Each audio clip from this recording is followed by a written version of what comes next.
Decía esta mañana en el devocional que compartimos sobre segunda de Pedro, capítulo 3, versículo 8, si no me equivoco, que es un texto donde Pedro toma un texto del libro de los Salmos. Y él hace esa mención, tiene que ver con el contexto de lo que habla, que está hablando del cumplimiento de las promesas del Señor, como decía la pastora. Y dice, porque para el Señor, bueno, empieza diciendo en realidad otra cosa, dice, no se olviden, tengan en cuenta que para el Señor un día es como 1000 años y 1000 años como un día. Bueno, esta mañana yo no hice mención a esa primera parte porque me centré en la segunda, pero primeramente te digo entonces, tengamos en cuenta que Él es el que maneja los tiempos. Y que a veces uno pareciera que por la ansiedad creemos que ya la promesa no llega. La esperanza pareciera ser agotarse. Creemos que ya Dios se olvidó, bajamos los brazos. O hasta dimos un paso atrás o hasta nos corrimos del camino. Y habiendo estado tal vez en algún momento, como dice el Salmo 46, que dice, recuerdo cuando iba a la casa del Señor y cuando entraba delante y llevaba a todos hacia el templo para adorar, para alabar al Señor, algunos tal vez caemos en la misma situación que David, que el salmista, en ese salmo. Y recordando tantas cosas, tantas experiencias en la casa de su atrás, nos corrimos un poquito, bajamos un cachito los brazos y estamos ya como Bartimeo, mirando de costado, mirando tal vez de lejos, sentado, como dice en el pasaje precisamente de Bartimeo, sentado al costado del camino. Esas cosas nos suelen suceder por una razón, una sola y única razón.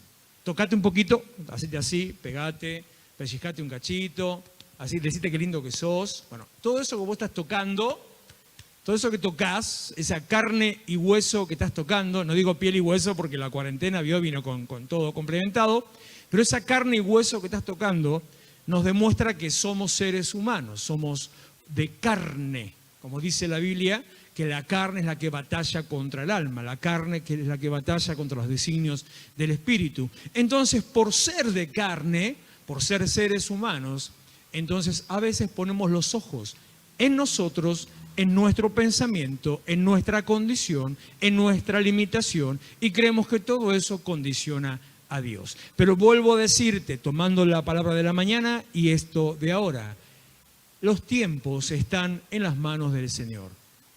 Si vos estás creyendo, pero falta mucho. Bueno, para el Señor 1000 años son como un día. Pero ya perdí. Para el Señor, un día pueden ser todavía como 1000 años. Él da vuelta a las cosas y tal vez mañana mismo estés recibiendo una promesa que tu esperanza ya estaba medio agotada. Recobra fe y esperanza, tomate de ella, avanzá y cree, porque Dios está a la puerta con la bendición que viene. Tiempo de cosecha, ya entramos. Hoy es 28, ya termina el mes. En 2 días, el martes es 1 de diciembre y conforme lo que el Señor nos viene hablando hace ya 3 meses atrás, empezamos a recibir desde el principio de la cuarentena, pero los últimos 3 meses fue todo corrido. Estuve durante unas cuantas semanas reteniendo la información, no quería adelantarme hasta que ya no aguanté y fui soltando todo como el Señor lo iba hablando. Pero hemos recibido primeramente un tiempo de establecimiento, luego de ese tiempo de establecimiento donde tomamos el lugar, tiempo de siembra, que es este en el cual estamos, hasta, podríamos decir, hasta esta reunión, en realidad hasta terminar el día lunes, tiempo de siembra donde empezamos a darle a Dios nuestra vida, nuestro tiempo, nuestra adoración, nuestro servicio, nuestras finanzas. Empezamos a darle a Dios y cada vez que uno le da a Dios, recordá esto, tenedlo bien en cuenta. Como decía Pedro sobre lo del día y los años, tengamos en cuenta, no nos olvidemos. Ten en cuenta que cada vez que le das al Señor, Él te devuelve multiplicado. Ten en cuenta que siempre la cosecha es mayor que la siembra. Lo que vos quieras recibir, lo que vos quieras cosechar, sea lo que sea, sembrá en ese sentido. De la calidad, de la manera, de la especie que vos quieras cosechar, sembrá en ese sentido. Y prepárate. Si vos le das a Dios, no migajas, sino le das a Dios de corazón y con disposición, una adoración en espíritu y en verdad, una vida dispuesta, un compromiso de entrega, un compromiso de servicio, tus finanzas en la manera que corresponde. Cuando le das a Dios en esa manera, no mendigando, no retaseando, viene abundancia para tu vida. Leía ayer leí una nota que me llamó muchísimo la atención.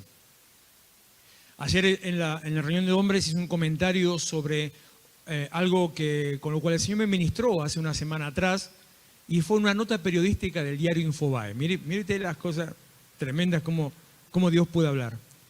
Y ayer encuentro una nota del diario The Economist, que es un diario, no sé si es americano o inglés, obviamente es un diario de economía, o sea, habla sobre finanzas, es uno de los diarios más importantes del mundo en ese tema, de economía y finanzas, o sea, no es un diarucho cualquiera, sino es un diario importante, y salió una nota el día de ayer en The Economist que dice: el mundo ya está en condiciones para recibir al anticristo. Yo cuando leo eso en The Economist digo, bueno, ¿qué está pasando? Y en el diario de finanzas todo un detalle, una descripción con textos bíblicos sobre quién es el anticristo, qué es el anticristo, qué se espera del anticristo, el sistema económico, el sistema imperante. Hacía referencias a los emperadores romanos de la época en que fue escrito el Apocalipsis, y también Tesalonicenses, donde se habla del anticristo. Y todo eso decía, todo aquello que está profetizado y esperado es lo que ahora estamos viviendo. Digo, si un diario no basado en historia ni en teología, sino en economía, un diario hecho por gente que tal vez el autor de la nota es creyente, no lo sé, pero que el editorial del diario no son cristianos, sino son gente que no tienen a Cristo, dice las condiciones del mundo hoy están preparadas para la manifestación del anticristo, vuelvo a repetir y digo, ¿y dónde está la iglesia? Es tiempo de levantarnos, como decía Gastón, que dijo el pastor. Dice Gastón que el pastor dice: ¿qué estás dispuesto a darle al Señor? Pero mira, así más lindo. ¿Qué estás dispuesto? ¿Qué onda, güey? ¿Qué estás dispuesto? Hay otra palabra, pero salía el pip, sino. ¿Qué estás dispuesto a darle al Señor? ¿Qué estás dispuesto a hacer por el Señor? ¿Cuánto de tu vida, cuánto de tu día estás dispuesto a entregarle? ¿Cuántas horas de tu semana a ponerlas al servicio del Señor? ¿Cuántas calles a caminar? ¿Cuántas horas a estar parado tal vez en un rincón? Donde sea, de la manera que sea. Inventando, dar lugar a la creatividad. Tal vez no sea en la calle, tal vez no en un colectivo, no en un tren. Capaz que en tu casa, a través de las redes, como sea. Pero ¿qué estás dispuesto en este tiempo de siembra para darle al Señor? Decía el miércoles que, cuando estamos hablando justamente de la siembra, que hoy tenía reservado para el día de hoy una historia de la mayor siembra dada en la humanidad y en la Biblia. Espera que no llego. Y lo vamos a encontrar en el libro de Juan, el Evangelio de Juan. Juan capítulo 3, versículo 13. ¿Dónde estamos? Y tengo un temita de distancia, ¿eh? No anda la Biblia mucho acá, pero anda bien. Ahí está. Juan capítulo 3, versículo 13. Después de una conversación teológica que tiene Jesús con Nicodemo, hablando sobre la importancia y la necesidad del nacer de nuevo y de qué se trata el nacer de nuevo, hablando en un momento también pasa por ahí sobre cómo es la vida en el Espíritu, cómo se manifiesta el Espíritu, que dice, no sabes de dónde viene ni a dónde va, pero así son los que son nacidos del Espíritu. O sea, un montón de riqueza escritural y teológica, que si yo me pusiera a hacer una introducción desde el versículo 1, termino con el pasaje que quiero predicar para el 30 de diciembre. Decía entonces que si yo arranco con todo, es tanto lo que hay que no llegaría a poder profundizar en esto. Parece que solamente se lo menciono. Y en medio de esa conversación, de ese diálogo teológico con Nicodemo, un hombre principal de la sinagoga, un hombre principal en el judaísmo, que tenía un corazón inclinado hacia el Señor, que su tradición y su formación no le permitía manifestarlo, que andaba como así, que sí, que no, no se animaba del todo, andaba como Bartimeo, casi al costado del camino. Pero cuando al final Jesús murió, entonces ahí Nicodemo salió del closet. Lo hizo público, fue a buscar el cuerpo, lo envolvió en una sábana, lo preparó, ya no le importó que todos supieran que él creía en este Mesías, en el Señor Jesucristo. Hablando con él, llegamos al versículo 13 y le dice ahí: nadie subió al cielo, sino el que descendió del cielo. Me encantan estas conversaciones de Jesús porque tienen juegos de palabras muy particulares. Pareciera ser bien de filósofo, ¿no? Para los que capaz puedan creer que Jesús era un bruto carpintero o un bruto albañil, como dicen otros, era mucho más que eso. Y con una profunda sabiduría le dice: nadie subió al cielo sino el que descendió del cielo, y ahí se menciona a sí mismo, el Hijo del Hombre, estando él acá, dice que está en el cielo. Pero hacer una referencia, ¿qué es lo que tiene que ver con este concepto de siembra? Hablando de sí mismo, de cosas que ellos no entendían todavía, que Nicodemo menos entendía de qué se trataba. Algunos de los discípulos capaz había escuchado algo, pero no entendían todavía qué es lo que iba a pasar. Jesús ya estaba hablando de la cruz que lo esperaba. Mientras estaban cantando La muerte venciste, yo estaba pensando en esta palabra y cómo precisamente desde el principio del tiempo, los tiempos están en manos del Señor, Él ya sabía lo que iba a hacer y todo prefiguraba para ese momento donde Él iba a hacer su obra y se iba a manifestar. Pero dice, mencionándose a sí mismo, dice el que descendió. El concepto de descender nos habla de humillación, nos habla de entrega, nos habla de rendición. Dice de sí mismo descendió cuando usted lo lee en otros pasajes, por ejemplo, que Él está sentado, Romanos capítulo 8, dice que Él está sentado a la diestra del Padre. Si tiene un origen católico, se conocerá el rezo del credo que dice algo así, ahora ya no me lo acuerdo, pero algo así justamente con esas palabras dice. Él está sentado a la diestra, así dice, y desde allí ha de venir a juzgar a los vivos y a los muertos. ¿Viste? Me acordé. De esa posición de gloria, Él descendió. A veces nosotros no somos capaces de descender un escalón, de descender un piso, de bajar del auto, de bajar un nivel en la economía, un nivel en nuestra posición social. A veces no somos capaces de agacharnos para asistir a alguien, de rebajarnos a nosotros mismos para atender o ministrar a alguien que está en necesidad. A veces realmente creemos que hay una diferencia de clases que nos pone por encima y que yo estoy más alto y soy más importante y yo soy mejor que vos.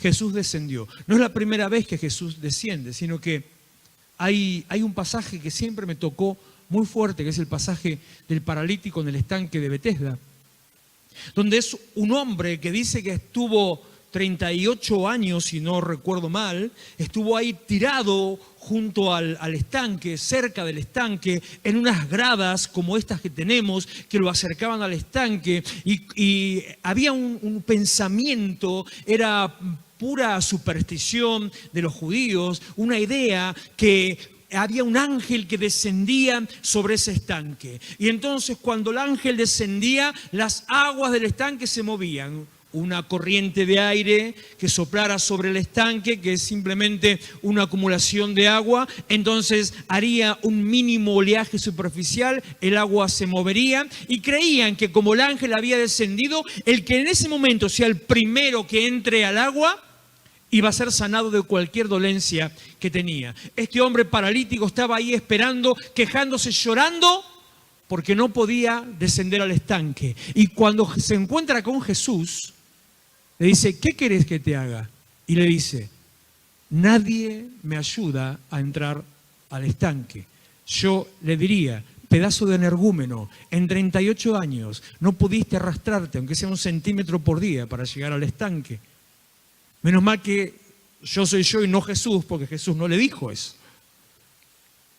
Pero lo que estamos viendo ahí, que él tal vez no se dio cuenta, y dice ese pasaje, que Jesús descendió al lugar donde estaba el paralítico. Jesús descendió por las gradas del estanque para acercarse a él. Jesús fue, bajó, se rebajó, se humilló al lugar del dolor, de la necesidad. Y ahí se encontró con ese hombre al cual le dio una palabra y al cual también ministró. Dice Filipenses capítulo 2, versículo 5 en adelante.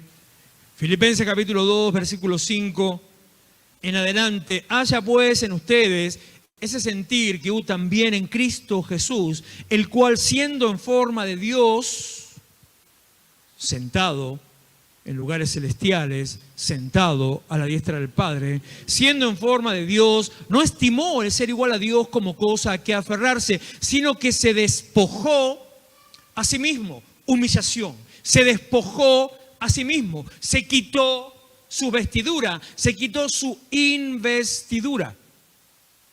Hace unos días, ayer creo, vio que en las redes hay de todo. Como le dije el sábado pasado, no me acuerdo por qué, hice una mención que antiguamente en mi niñez se decía, la tele lo dijo. Y si la tele lo dijo, era palabra santa. Bueno, ahora lo vi en internet. Te puedo asegurar que el 90% de las cosas que veas son falsas. Y hoy pude comprobar, por una conversación que escuché, que las conversaciones falsas, que las informaciones falsas se alimentan de una tremenda ignorancia que hay en nuestra sociedad. Entonces, como usted desconoce todo, escucha, dice, no, pero mirá, yo vi el video. Y hay una página de internet que se llama Evangelio Puro. Ya el nombre, ¿viste? Ya el nombre. Evangelio Puro. Que es de esas de que son así, son sandedito. ¡No tiene corbata! ¡No tiene pollera! La pastora subió en pantalones, no tan pecado. Bueno, es de esas páginas. Tiene no sé cuántos miles de seguidores, qué sé yo.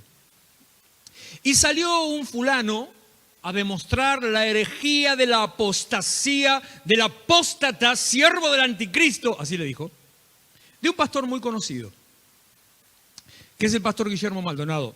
Ni a favor ni en contra, o sea, no tengo ninguna postura tomada sobre eso. Pero sí quiero contarle esto para que esté avisado, para que sepa justamente las cosas que corren por ahí y no compre todo lo que vuela, no se coma todo lo que anda por ahí. Y iban a demostrar la herejía de este hombre cuando él dijo públicamente en una prédica que Jesús no era Dios. Eso es bien título de prensa amarillista, ¿no? Un título, dijo Guillermo Maldonado que Jesús no es Dios. Chao, listo, ya, se vende solito. Entonces demostraba con ese video, y después hicieron un comentario, que él dijo Jesús no es Dios. Resulta ser que Maldonado estaba predicando este pasaje. Y entonces llega a este versículo. Y en este versículo dice, no estimó el ser igual a Dios, sino que se despojó a sí mismo. Y dice, yo lo escuché ahí, porque de chusma me puse a mirar el video, dice, en ese momento, cuando caminó sobre la tierra, Jesús no era Dios. Y dice, Jesús no siempre fue Dios. Lo crucificaron. Y el pastor, que a veces tiene ganas de... Entonces,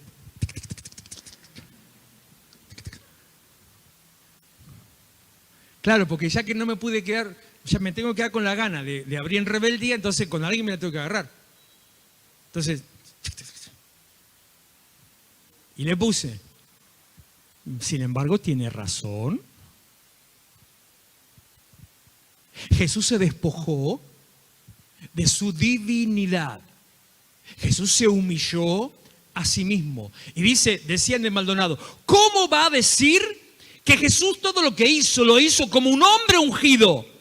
Sí, lo hizo como un hombre ungido. Y por eso es que Él puede decirnos a nosotros que las cosas que nosotros haremos van a ser mayor que las que Él hará, que las que Él hizo. Y también Él puede decirnos, el apóstol Pedro nos dice, que Él pudo dejarnos un camino, unas pisadas que seguir, para mostrarnos cómo nosotros podemos.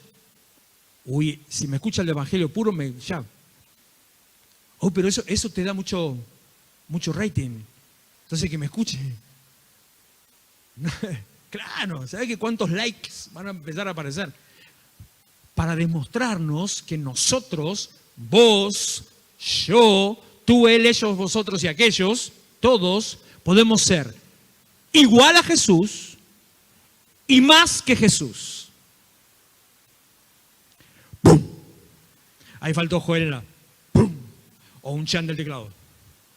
Igual que Jesús o más que Jesús.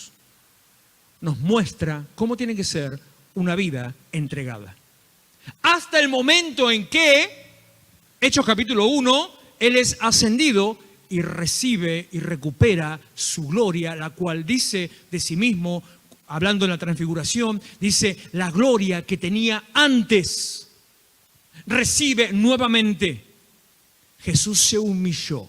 Jesús dejó su gloria, Jesús dejó, imagínese su palacio, Jesús dejó su nivel, Jesús dejó su Audi, Jesús dejó su Rolls Royce, Jesús dejó su casa de 3 pisos, Jesús dejó su chalet, Jesús dejó su pileta, su jacuzzi, Jesús dejó su mesa de sushi, dejala ahí, no importa, mejor. Jesús dejó todo y se despojó de todo y descendió. ¿A dónde? A Florencio Varela, ¿a vos te parece? Bueno, no a Florencio Varela, pero descendió encarnándose en una ciudad, en un pueblito de mala muerte, y lo digo con autoridad y ya les voy a explicar por qué, que se llama Belén de Judea. Y un pueblito de mala muerte porque era un lugar así de los suburbios cercanos a la ciudad, en los cuales la gente lo tomaba de paso mientras iban hacia la capital. Nada más que eso. Nada más. Como dicen también hablando de Nazaret, ¿puede salir algo bueno de ahí?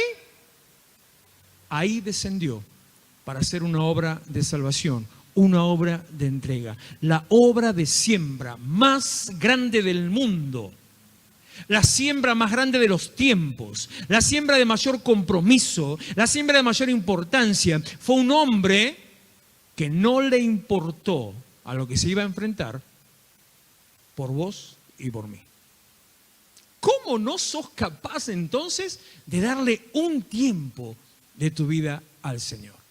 Algún místico me podría decir ahora, bueno, no, pero Jesús, vos tenés que fijarte como dice Abraham, que Abraham llevó al sacrificio a Isaac porque él, esto lo dice el libro de Hechos, porque él, o Hebreos, ahora se me hizo la duda, porque él sabía, tenía tanta fe, que sabía que iba a llevar a su hijo al sacrificio y lo iba a matar en el altar del sacrificio, pero él sabía, estaba convencido que Dios lo podía incluso resucitar. Entonces por eso Abraham fue y lo puso ahí. Sí, te quiero ver estando ahí, levantando el cuchillo para tu hijo. Entonces podés decirme, bueno, pero Jesús se enfrentó a la muerte porque él sabía que iba a resucitar. ¿Cuál es? Si usted se cree que el miedo a la muerte es por el tema de la muerte, le falta mucho. El miedo a la muerte es porque no sabes qué te pasa cuando te morís. Y Jesús no solamente tenía que enfrentarse a la muerte, Jesús tenía que enfrentarse a la tortura, a los látigos, a los clavos, a las espinas, a los insultos, a los injurios. Entonces te la regalo pasar por eso. O si no, hagamos un negocio. Hagamos un acuerdo ahora más fácil entre nosotros. Ya que no estás dispuesto a hacer otra cosa, bueno, al ponerte en la misma posición en el lugar de Jesucristo y pasá por látigo, burla, humillación, clavos, ¿qué me olvido? Espina y cruz. Si te parece que no es tan importante. La mayor entrega, la mayor siembra de todos los tiempos fue de un hombre determinado, un hombre convencido, un hombre que tuvo la oportunidad de decir no. tuvo la oportunidad de decir no. Tuvo la ocasión de decir no. En 2 ocasiones encontramos en la Biblia. Algún teólogo le buscará los versículos y le dirá dónde está. Yo no, porque no tengo idea. En 2 ocasiones encontramos en la Biblia. Una de esas veces, hablando de Él, hablando de Jesús, dice la Biblia, por lo que padeció, aprendió obediencia. Por lo tanto, Él no venía así, retranqui, descansado, diciendo, no es nada, es un trámite, voy, muero, resucito, listo. No. Él tuvo que padecer. Y el padecimiento de lo que le acabo de contar, ese padecimiento le sirvió para aprender. Y lo que aprendió no fue a vivir en la gloria. Lo que padeció le enseñó a obedecer. Fíjate que parece que estuviera visto desde nuestra óptica, en realidad, en vez de promocionarlo, está retrocediendo. Bueno, si padeciste, por lo menos que sea exaltado. No, la promoción del padecimiento fue, ahora tenés el privilegio de obedecer. Ahora estás listo para obedecer. Y el proceso de la cruz es el que nos permite a nosotros obedecer sin necesidad de padecer. Porque así como en la cruz fueron llevadas todas las enfermedades, también fue presentado ese sacrificio para que vos no necesites padecer para obedecer. Aunque somos tan complicados, hermano, que si no hay un cachito de sangre, no queremos obedecer. Necesitamos pasar por la misma posición. Dice Pedro en su primera carta, capítulo 1, habla de aquellos que en ese momento que estaban dispersados. Dice, elegidos, Juan, Pepe, Antonio, Ernesto, Eleuteria y Hermenegilda, elegidos para obedecer. Fuiste elegido para obedecer y ser rociado con la sangre de Jesucristo, o sea, para ser salvo, pero primeramente para obedecer. Por lo que padeció, aprendió obediencia. Ese padecimiento le hizo aprender. Y la otra ocasión, Él mismo dice de sí mismo. ¿Acaso discute con el siervo del sumo sacerdote y con Pedro? Discute con Pedro. Dice, ¿acaso? Si yo quisiera, no puedo ahora pedir, decir, papá, mándame 12 legiones de ángeles, alguno que tenga de sobra por ahí, mándamelo por favor y sácame toda esta gente, sácame toda esta negrada alrededor, sácame esta chusma que me está perturbando. ¿Acaso, si yo quisiera, no podría pedirle que me mande y Él los mandaría? Sin embargo, dice Jesús, que no sea como yo quiero, estoy mezclando y adelantando los versículos, que no sea como yo quiero, sino como quiera Él. Señor, si puedes, pasa de mí esta copa, pero que no sea mi voluntad, sino la tuya. Tuvo la oportunidad, tuvo la opción de no pasar.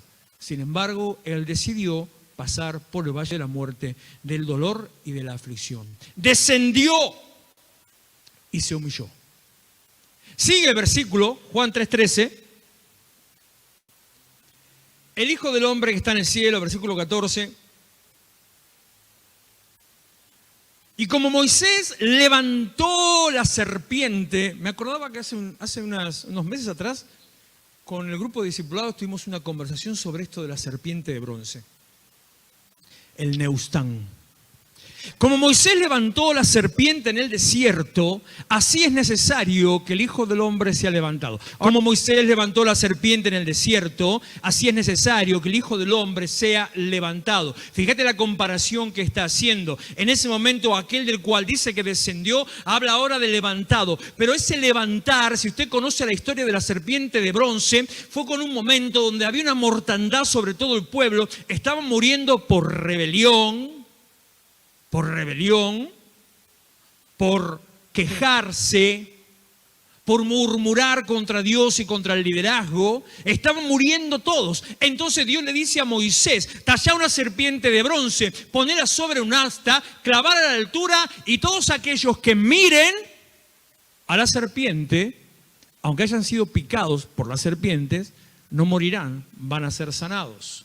que era una figura, y acá Juan lo dice, una figura precisamente anticipando proféticamente a la cruz levantada, y todo aquel que mire, ahora, mirar no es ponerse así a sacarse una selfie con cara de pavo, ¡ay, Jesús la cruz! No, mirar significa poner los ojos en Él. Hay que entender la Biblia, hay que entender el concepto. Mirar a Jesús, mirar la cruz es poner los ojos en Él, puestos los ojos en Jesús, autor y consumador de la fe. Es ponerte a cantar.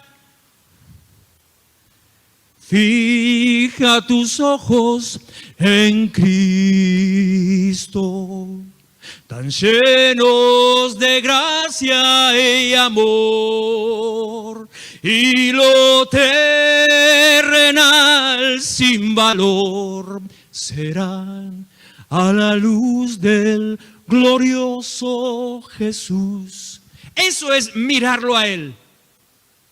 Pero cuando fue levantada la serpiente, estaba a la vista de todo el pueblo. De la manera que Moisés levantó a la serpiente, así Jesús tuvo que ser y tenía que ser levantado para que todos lo miren, y quedó expuesto. Una humillación completa, no solamente que descendió, sino que habiendo descendido fue levantado, expuesto, lastimado, sangrado, casi desnudo, chorreando sangre por todos lados, cortado, golpeado, los ojos reventados, humillado. Como dice Marcos capítulo 3, creo que versículo 3, cuenta la historia de un hombre. Cuenta la historia de un hombre que dice que estaba Jesús en la sinagoga y había un hombre que tenía una mano seca. Me encanta esa historia. Estaba atrofiada. Vaya a saber lo que le pasó. Habrá nacido así o se le habrá roto, no tengo idea. Una mano seca. Y estando este hombre no podía entrar al templo. La ley judía prohibía que una persona, un cojo, rengo, ciego, tuerto, que tuvieran un testículo magullado, no puede entrar al templo. A entrar al templo tenía que estar perfecto. Porque la adoración es en espíritu y en verdad. La adoración es en santidad. Perfecto. El animal que se presenta en el altar tiene que estar enterito, sin mancha. La novia que se presenta a las bodas celestiales tiene que estar sin mancha y sin arruga. Perfecto. Este hombre, cuando estaba en la sinagoga, se quedaba en los últimos rincones, se escondía detrás del micrófono. Yo, como soy flaco, usted no me ve ahora. Se escondía detrás de la... No tenemos columnas acá. Los que amaban las columnas, ¿dónde se van a esconder ahora? No tenemos dónde escondernos. Se ponía en los rincones y Jesús, Marcos 3:3, le dice: a ver, boche fulano, que no sé cómo te llamás, levántate y ponete en el medio. Lo expuso. Alguno podrá decir lo avergonzó. Podrá decirle que le hicieron bullying. No respetó los derechos humanos. Ahí estaba Victoria Donda con el INADI denunciando a Jesús por burlarse de un discapacitado. Y este hombre, no sé si por vergüenza o por fe, yo creo que por vergüenza, cuando Jesús lo llamó, él fue. Y estando ahí en el medio delante de Jesús, seguro, me la juego, lo apuesto, lo firmo, la cabeza agacha, no miraba a nadie, porque no quería ver la cara a los demás. Jesús se burla de él. Vamos al evangelio puro, voy a tener pero con 25.000 likes hoy. Se burla Jesús del discapacitado y le dice: extendé la mano. A ver, ¿qué parte no entendiste que mi mano no? Extendé la mano. ¿Y sabes qué pasó? El tipo extendió la mano y dice, le fue de vuelta sana, restaurada. Una humillación, una exposición para ser restaurado. Una humillación, tal vez una vergüenza y un dolor para ser bendecido, para que todo lo que Dios tenía para él empiece a funcionar. Así pasó con Jesús. Una humillación, una exposición para que vos, no él, para que vos seas sanado, para que seas restaurado, para que seas prosperado, para que tengas salvación, para que, como dije antes de Pedro, la sangre de Cristo te rocie, te cubra, te bañe, te enchastre y estés libre de toda condenación y de toda maldición. Como Moisés levantó la serpiente en el desierto, así es necesario que el Hijo del Hombre sea levantado, para que todo aquel que en él cree... Todos conocemos Juan 3:16, nadie se da cuenta de Juan 3:15. Pobrecito, Juan 3:15 es un versículo que tiene depresión, porque está pegado al lado del otro, entonces nadie le da ni 5 bolillas. Pero dice, para que todo aquel que cree en él no se pierda, dice lo mismo, mas tenga vida eterna. Ahora, cuando lo lees con el otro, con el anterior, dice que Jesús fue expuesto, humillado y levantado. ¿Para qué? Para que todo aquel que cree en él, como la serpiente, no se pierda, sino que tenga vida eterna. Así que la humillación, lo que te acabo de decir, la humillación de Jesús fue para salvación, para restauración, para prosperidad y para sanidad. Una siembra completa, una entrega sin límites, una entrega, un compromiso total con Dios, con el propósito, con la visión, con el llamado, con la humanidad. Decir que Dios había dicho, nunca más voy a destruir el mundo por agua. Porque si no, Jesús le podría haber dicho, che viejo, y si destruimos todo y empezamos el mundo de vuelta, si total, 1000 años son como un día. Tenemos para hacer un mundo otra vez. Pero como Dios dijo, no, nunca más, entonces vamos a remarla. Para que todo el que crea en él no se pierda, sino que tenga vida eterna. Y acá llegamos en el contexto al famoso, al que aparece en los mundiales, al que aparece en las barras de costados, a John 3:16, que usted ve ahí. Uno de los versículos más populares y conocidos. El único versículo que en todas las versiones de la Biblia no cambia su traducción, sino que se mantiene la misma forma o prácticamente la misma forma, porque todos lo conocen de una manera, entonces no lo alteran para que usted no se pierda. El versículo más popular, porque de tal manera, viene del anterior, para que nadie se pierda, todos tengan vida eterna. Y ahí te lo explica, porque de tal manera amó Dios al mundo, ese de tal manera te muestra y te compara la medida del amor comparada con la obra de lo que Jesús hizo. Entonces te está diciendo, el amor de Dios, de tal manera amó Dios al mundo, el amor de Dios es equivalente a el nivel de entrega. Te está diciendo, Dios tendría que modificar el mensaje, tendría que empezar de vuelta, empezar a predicar todo de nuevo. Y decir, no, se me va, ahí sí que me quedo sin rating. Y en vez de decir la mayor entrega, la mayor siembra, decir las mayores entregas, las mayores siembras. Y hablar de 2 oferentes, que es el que da la ofrenda o el que da la siembra. Dos sembradores. Jesús, que se dio a sí mismo, como él dice de sí mismo, yo mismo me doy. Jesús, que se dio a sí mismo, y el Padre, que dice en 3:16, de tal manera, no me puedo sacar la canción que dice, de tal manera nos amó, de tal manera amó Dios al mundo que dio. Jesús se dio, Dios Padre dio. No hay siembra sin cosecha. La cosecha siempre es mayor que la siembra. La cosecha siempre es mayor que la siembra. Cuando vos te dispones a sembrar, tenés que estar preparado, sí, no son las 10 todavía, pero hoy fue un día muy así.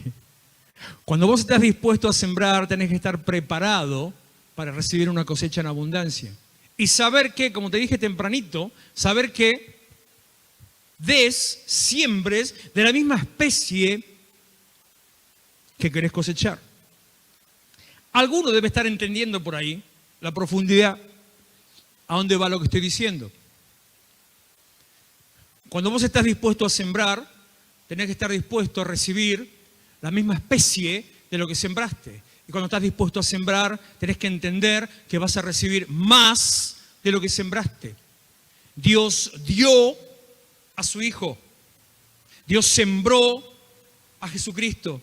Dispuesto Dios, preparado Dios para recibir algo, tercera para Evangelio puro, de más valor que Jesucristo, de más precio que la sangre de Jesús, de más importancia que la vida de Jesús. Un pueblo redimido, tu vida restaurada. Tu salvación es la cosecha de la siembra de la sangre de Jesús, y la cosecha siempre es mayor que la siembra. Fíjate lo que valés. No valés simplemente como una vez. Ya terminamos, ¿no? Ya hay que terminar. Todavía no termino, pero está muy lindo estar acá. No, que me quedo sin rating, mirá, se me van todos. Una vez hace muchos años, había un disco, una producción de Piedras Vivas. ¿Alguno conoce a Piedras Vivas?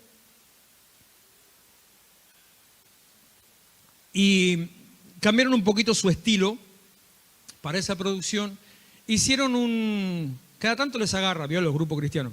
Hicieron como un popurrí con un montón de cositas viejas, así, un recordando de Marcos, pero versión Piedras Vivas. Y entre esos coros o canciones que tenía, había uno que yo nunca la había escuchado, y la escuché por primera vez ahí, pero era algo muy viejo. Y vos seguro que la conocés, vos seguro. Y que alguna vez creo que la hemos cantado en más de una ocasión en la iglesia. Es un corito muy cortito que dice, así nada más, una gota de tu sangre sobre mí. ¿Esa era? Una gota de tu sangre sobre mí, una sola bastaría. Me fui arriba y acá no tengo ventilador. Una sola bastaría para limpiar mi corazón. Una gota de tu sangre sobre mí. Si me cebo, ahora viene tan cerca, no, basta ahí. Ahí ya me tengo que estar cebado. Entonces, su pastor que alguna vez cantaba, se puso a cantar, no sé en qué culto, no sé qué. El reto que me comí. Casi me disciplinan. De todo, me dijeron de todo. Pero ahí sí, pero me rebajaron mal. Viene mi pastor y me dice, ¿cómo vas a decir que una gota de la sangre de Jesús te puede salvar? ¿Cómo vas a menospreciar la sangre de Cristo? Mirá que el ruso era bruto, ¿eh? ¿Cómo vas a menospreciar la sangre de Cristo? Me dice. Digo, ¿quién está menospreciando? Usted no entiende nada de matemática, hombre, le digo. Estoy diciendo que es tan valiosa, encima no era canción mía, ¿no? Estoy diciendo que es tan valiosa que una gota tiene el poder de salvar. Imagínate la obra completa de Jesús, el poder de salvación, que es tanto y tal que hasta hoy todavía sigue vigente. Y sigue alcanzando, y sigue sanando, y sigue restaurando, y sigue bendiciendo. Porque de tal manera amó Dios al mundo que dio. Bueno, esta versión dice ha dado, hay otra que dice dio, me gusta más corto. Dio. Amar es dar. Compromiso por la gente es dar. Compromiso con la visión es dar. Compromiso con Dios es dar. Lo que quieras recibir, lo que quieras cosechar, tenés que dar. Y Dios dio lo más valioso que tenía por algo que va a ser más valioso todavía. Tanto amó Dios que ha dado a su Hijo unigénito, el único que tenía, lo único, para que todo aquel que crea en Él, acá viene la otra parte, repetida el 15, para que todo aquel que crea en Él no se pierda, sino que tenga vida eterna. Una siembra completa genera salvación. Una siembra completa trae compromiso. Una siembra completa recibe una cosecha en abundancia. ¿Qué estás dispuesto a darle al Señor?